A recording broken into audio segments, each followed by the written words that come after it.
নাসিরুদ্দিন পাটোয়ারি এনসিপির প্রার্থী 11 দলীয় জোটে শাপলাকলিতে ভোটটা দিবেন। হ্যাঁ, আমাদের দেশটা ইনশাআল্লাহ পরিবর্তন হবে। ইনশাআল্লাহ দোয়া থাকবে। দিবেন তো?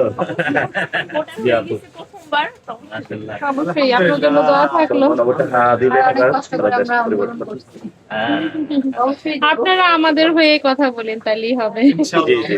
জনগণের হয়ে, হ্যাঁ। মার্কেট করতে যখন আসেন তখন কি কি প্রবলেম ফেস করেন, এইগুলা যদি আমাকে জানান তাহলে আমি এগুলা মিডিয়ার মাধ্যমে বলতে পারবো, সমস্যাগুলোর সমাধান করতে পারবো। এমনি এখন কি সমস্যা দেখতে পাচ্ছেন সোসাইটিতে? না, নরমালি এমনি তো কোনো সমস্যা নাই, নরমাল যেভাবে যাচ্ছে ঠিক আছে, কিন্তু চুরি ডাকাতি ওটা তো ছিনতাই রাহাজানি, ওটা যদি আপনারা ম্যানেজ করতে পারেন, রাস্তায় আমরা মেয়েরা বের হচ্ছি, ওটা যদি আপনারা ঠিকভাবে দেখেন, সেফ জোনে রাখতে মানে পারেন। নারীদের জন্য ঢাকা একটা নিরাপদ করা, হ্যাঁ হ্যাঁ, ওটাই এটা আমরা করব। ইনশাআল্লাহ।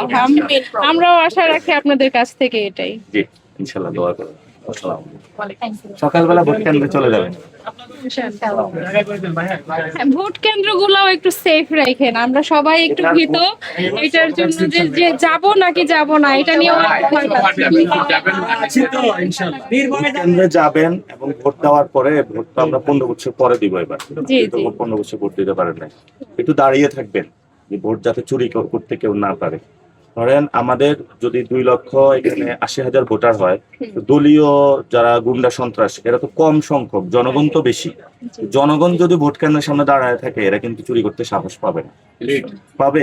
এই মার্কেটে যদি সবাই ঐক্যবদ্ধ থাকে, সবাই একসাথে থাকে, এখানে কোনো ডাকাত ঢোকার সাহস পাবে না। না, ওইটা আমরাও যেন সেফলি দাঁড়ায় থাকতে পারি, ওটার ব্যবস্থা হ্যাঁ। মানে প্রশাসনের নিতে হবে। ওইটাই। আচ্ছা, থ্যাংক ইউ। জি আপু, দোয়া করুন।